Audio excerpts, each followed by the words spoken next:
How can you energize and transform your own personal power in yoga we call prana? And all forms of yogic asana, hot yoga, non-hot yoga, all the different styles of yoga. And as we move the body, we start to move the energy. My teacher Bikram used the metaphor of a car, an engine of a car. If you don't clean the engine, and then it won't run properly. So you need to clean the engine. And that's what we're constantly doing in our yogic asana practice. We are cleaning our internal engine by moving the body in all these different significant ways. The yogis came up with these extraordinary ways. They're actually supposedly, in theory, 8,400,000 yogic asana, 84 significant ones. Bikram chose 26, I chose 41. Significant postures that we move constantly, especially the spine. That's where the energy gets stuck mostly, is in the spine. We open the body, create movement. Now the prana is able to flow freely. And that brings us to a very significant point in the practice of hatha yoga, and that's understanding this concept, what we call the nadis. N-A-D-I-S, the nadis. These are physical and ethereal conduits that flow around us and through us and in us. Some schools of yoga, some theories say there's 72,000 nadis. Some say there's 350,000 nadis. Whichever number you want to pick, there's a lot of these nadis, there's a lot of these channels. And the concept of yoga is we're opening up these channels, we're opening up these nadis. But of the 72,000 or 350, whichever number you want to pick, there are three main ones. The right side is what we call the pingala, the left side the ida, and the center channel is the key, the sushumna nadi. Most people exist in the right and the left channel. Most people, their energy flows in the pingala and the ida, and the chakras connect it all together and they get stuck. And like that car engine again, like the oil builds up and there's this blockage. In yoga, we want to extend the life force energy around these three nadis, these three channels, so that it will eventually come up that center channel, the sushumna nadi, and that's how you're going to be empowered.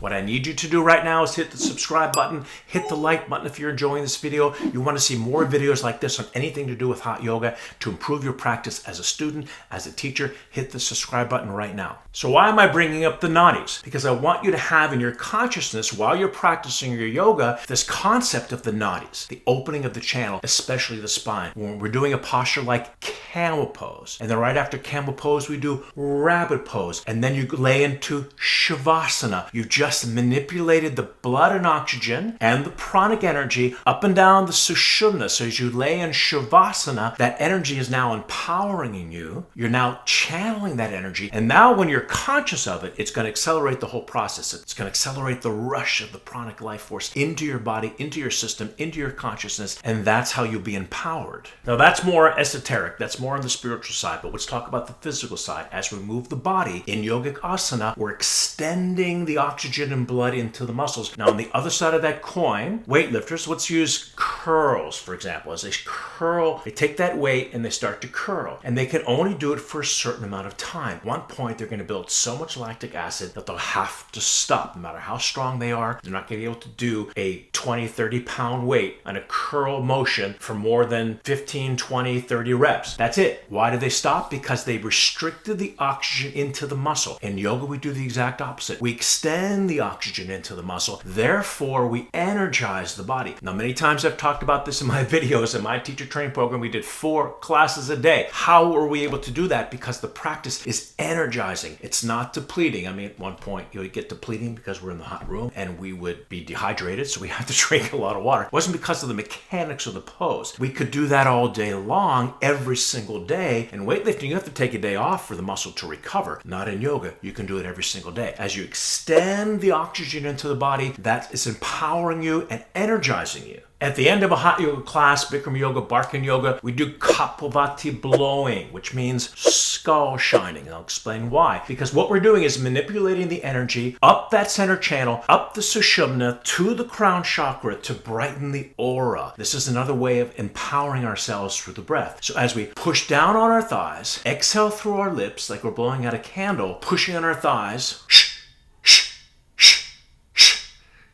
the energy is now forcing its way up the center channel of the sushumna, out the crown chakra to brighten the aura. Hatha yoga literally means forceful. Doesn't mean sun and moon is symbolized by the sun and moon, but it means forceful. So we're forcefully manipulating the pranic energy through the breath up the center channel to brighten the aura, Kapavati. So we have all these extraordinary things happening as we extend our body through the posture. We're energizing it by bringing the oxygen into the muscle. As we manipulate the pranic energy up the sushumna, it brightens the aura. As we get conscious, I want you to really be conscious next time you do your practice of the nadis, these channels. We're allowing the energy to flow up that center channel, the sushumna. All these techniques, if you're conscious of it, mindful of it, you can accelerate the process and you will start to glow. People are going to say, you look amazing, what's going on? And you're going to say, yoga. And why? Prana. You're now channeling your pranic energy, channeling your own personal pranic energy, and it's contagious. People are going to want to now do what you're doing to look like you do because you have this glowing energy, pranic energy, your own personal power. We're going to transform you in your practice, but now that you're mindful, you're going to accelerate that whole process. So that's our episode for today. Thank you so much for watching. If you're new to the channel, please consider subscribing. Make sure to hit the like button, share it with your friends, and I'll see you at the next video.